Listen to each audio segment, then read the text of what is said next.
leyɗe porto wona ya yaw sodandu cash ko ya yahu an e conjoint jo ma o yahon signon ka notaire ñawlo ɗon suudu yoɓete ɗo pendant 35 ans woɓɓe 25 ans woɓɓe 30 ans ko ɓe ɗiɗo ñawli tanke hiɓe wondi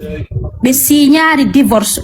et puis kadi hay ɓe signe divorce maɓɓe on il faut que ɓe yewta ɓe halda ɓe yeytay suudu ndu ma ɗum a kanko debbo ngo soditay ndu ma gorko on soditay ndu mais tanke crédit on no e hoore makko ko ɓe ɗiɗo noon yoɓata ndu obligatoire kajjatu ndu gollude elle travaille o nawnuno ɗo e tan hari o wala gollude tawi o wala ka yoɓede mais elle paye le crédit se woni a ñawlike a yoɓay ko faamo toon kadi elle n'a pas droit aux aides leyɗe porto si tu es propriétaire a considéra ka tampuɗo ɓe wallatama même avocat si a tawi ala suuduɗa wawi heɓde droit ko ɓeynata avocat prodé o en fonction situation financièrement o mais kajjatu vu qu'elle est propriétaire hay avocat ko yo yoɓu a yahi ɗo yiddugol e avocat jo leer goto leer ɗiɗi elle doit payer 600 700 euros elle travaille elle a qu'un seul salaire makko on o yoɓay joddi suudu ka woni ɗon kañuma e charge ji ɗin obligatoire par ce que crédit on ko inde maɓɓe ɗiɗo lutti woni ɗo hande ka wonɗo so heɓay suudu il faut heɓa suudu minimum 2 chambres e salon on 2 chambres kadi e salon mo heɓata il faut kadi haraka ka ville ka ɓiɓɓe makko ɓen jaɓa ɗon kaɓe woni ɗon par ce que wona yo yaltu e ville o ka flamanɓe ɓen noon la vie honno cuuɗi ɗin no satti toon ça coûte très cher les loyers et puis no metti heɓude ils sont très très racistes ko rare ɓe jonnata ɓalejo suudu a loué kajjatu kaka flaman nder to woni wona hay ka grande ville ji c'est dans les petites villes trouver un logement c'est très très compliqué innugol yo yaltu elle-même elle veut sortir de la maison mais o ala nokka wona waɗo elle a eu beaucoup d'aide dans le privé minen jooɗiɓe ka leydi ka woni ga mais malheureusement minen ko côté francophone mais woni il faut ɓatto ɓiɓɓe makko ɓen ma o wona takko maɓɓe fi o waway ɓe yiide ɗuma so ƴetti studio ɓiɓɓe makko ɓe wawata arde ka makko hare o waɗi ko gorkon faala kon gorkon kañum luttitay ka nder suudu ton mais o yoɓay ndu an ɗo kamɓe si ɓiɗɗo ma place ama ɓe aray taw ɓe visite hay ka ɓiɗɗo ma on duwa arde wona ɗon il faut hara himo mari place hara pay koye minimum ɓe mari chambre hara minimum hiɓe mari chambre il faut ɓe heɓa chambre maɓɓe o waɗo ɓe wata ƴettude studio ɓe jaɓa ɓiɓɓe tato ara wona ɗon elle est dans une situation très compliquée min komi solution on fi kajjatu ɓayo arino o wullitike association koyin on mais selon ses dires malheureusement président association koyin on c'est le cousin direct de Kajjatu et de son mari. Exactement. Il est complice avec le mari de Kajjatu ko association on pet ɓay hay wonɓe Afrique ɓe yewti toon honɗum tigi de ka dina gorko on jonnitino mo woni duuɓi tati mais leyɗe porto ɗo o jaɓari signe de divorce o joni no menen Belgique ɗo divorce no satti surtout enen communauté étrangère on par ce que ɓawo ɗo no yimɓe goo waɗino ɗo stimuli jo ɗo no faux divorce ji fi har yoɓe seedu ka kaydiji fi yo rewɓe heɓede joni ɓe sattini divorce o moƴƴa noon c'est très compliqué e Kajjatu kadi situation makko elle est propriétaire kaw yewomo baara si fois propriétaire a mara aide fus wona finugol aide mbuuɗi hay association ji ɗin hébergement a mara droit ɓe hébergetama hay e foyer parce que hiɓe andi ko a propriétaire tanke ɓe yeeyari suudu ndun itte statut makko on ko propriétaire o wawata joni noon hay o golli feccere salaire makko on fof o ma o yoɓa suudu kaɓe woni ɗon e charge ji ɗin tanke par ce que ko kamɓe ɗiɗo ñawli ko ɗum ɓe inata crédit Europe c'est une prison à vie. Exact. Allah walla ma wo moƴƴirama kono si boniri boisson mi ñawlata ko Europe boisson si boniri on hara lanni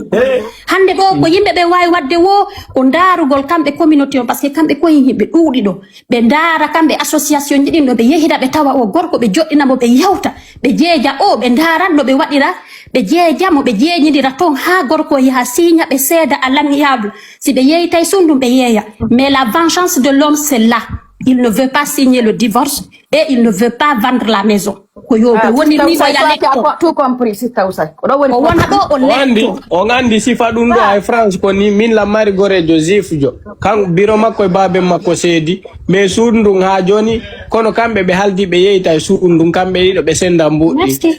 voilà mais là elle est bloquée voilà si tawi tum ɓe haldali ɓe bloquée ɓe watandu yeyde par ce que biro Ilan kanko babe makko ɓe haldi ɓe fotti ɓe yeytaydu ɓe seedi few ko biro makko ƴettoyi luwas nokku goo mais suudundu chaque fois il faut ibe mari jungo e suudu quand même quand la do ko non elle travaille très dur, elle se bat comme une lionne, mais salaire donc andi si woni brut et net ko hendotoɗa kon kono si tawi ɗa mari crédit immobilier charge ɗi fof feccere salaire ma on ko to woni yarde jiwon ka won ɗo tellement que o soñji ko yatuma o wallitama ɗo ɗaɓɓi avocat, mais l'homme est plus puissant de gorko on parle plus le néerlandais, il est plus puissant, il a plus d'argent, donc si kadjatu ye ɗaɓɓi avocat no satti ko ɗum malheureusement ko woni propriétaire ko no soñji mo parce que o heɓata avocat hara laamu ngu walla ara ko laamu ngu yoɓata kanko yoɓata. Maintenant l'homme prend les meilleurs avocats, donc kaɓe yehi wo hiɓe liɓude avocat ɓe makko ɓe parce que l'homme il paye plus cher, tu payes plus cher tu gagnes, c'est ça le problème avec elle. O yoɓi ha dans le monde entier ko non o yoɓi ha yer ko heɓi wo mo yoɓude ɗo la meilleure solution koye association ji koyin koyo ɓe ndaaru no ɓe trouvira solution ɓe jooɗo ɓe ndaara ɓe yewta hakkunde ɓe fiyo ɓe waɗu piiji ɗi ngalam yaabde so yi hande kadiatu no wuuri kadiatu no ɗumanade ko par ce que kadiatu no wadde live ji mo ala no wadde live on ɗon kañum ka ɗuma makko ɗo o surɗa o ɗaɓɓitano ɗo yontere gorko on wandi surrimo yontere yimɓe ɓe no haylade ɗo ɗaɓɓita jaka himo andi o surri ɓengu makko Allahu akbar ɓe ha honno haalayɓe ka haala honno lanɗo laamiɗo e ngon ɗo ɗum même chose kadi waɗi kadi ka ville ɗo himo ekkitude ɓengu makko oto o yehi ha ka sera ɗuma on ko reedujo kanko o soovi debbo on kañum uni ka nder ndiyam sentiroŋi few furi o ɗaɓɓita yiyaka haɗile on ɗon kadi wullitinoke avant ça ne va pas nder ton so yi oɗo no wuuri ha joni ko par ce que kanko mo wadde live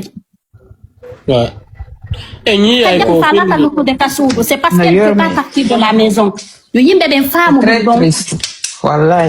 bloquée partout. Elle est bloquée. Yo musidɓe am ɓe mi kasi enɗan e dina mi salmini on salminago islam mi landike on sigon selli on sellira Allah hara ɗum min ga alhamdulillah mi weltanike on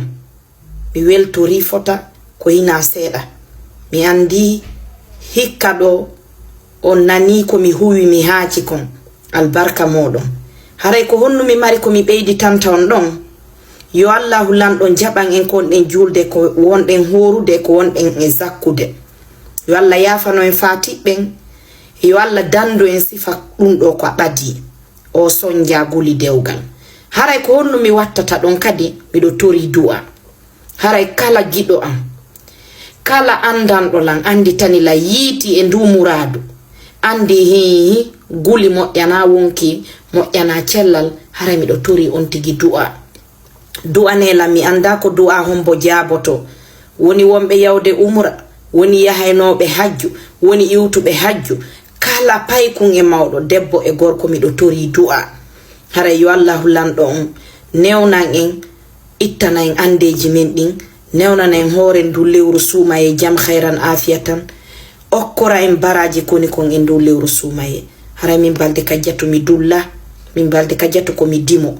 min balde kajjatu ko mi cukkaɗo min balde kajjatu ko mi wonaɗo e puusede kono alhamdulillahi rabbil alamina miɗo andi yiɗede miɗo andi yiɗanede miɗo andi waɗede miɗo andi waɗanede miɗo andi kadi wallitiɗo lan e falluɗo lan mi faya haray fita mi junno haala